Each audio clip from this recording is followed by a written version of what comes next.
Hi, I'm back, part two. I want to cover about the Dawes Roads right now, and I will be giving a live feed on Indigenous history or just research general on how to and tips and what I did and a little bit more in depth by family. Now, I want to say this: the Dawes Road is a lie.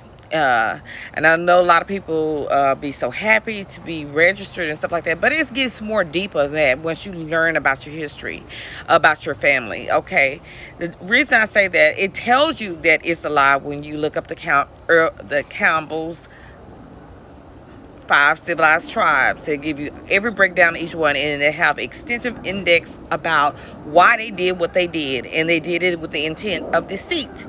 The names they documented was lies. That you got to remember the name. Most of the majority of the names are colonizer names. Most Native Americans that end up with their own native name usually end up with at least one name, and you can tell that it's indigenous. Very few, and usually, most of the time, in the past, during the Dawes period, you would see maybe the great great grandparent with their native name, but most names are European names. Okay, the date of births was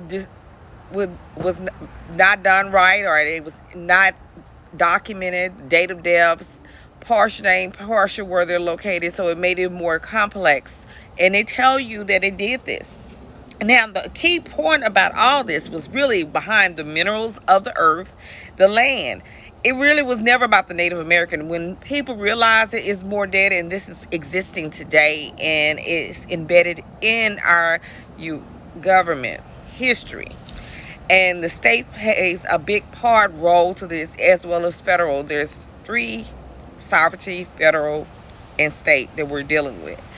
And when you talk about the Dawes, the Dawes is a fraud even for the freedman side, because they tell you this picture, but it's not always true. Every family have their own history or their own story, and a lot of it is not documented properly. My family, for instance, I have an uncle.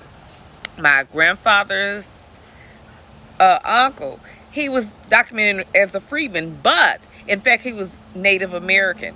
A lot of people don't know a lot of freedmen may have had mixed blood with other tribes that were Native Americans, not Africans. Is not to take away from Africans or slavery. There's a misconception about the whole history about the slavery and the Indians. Don't believe it unless you do law on indigenous.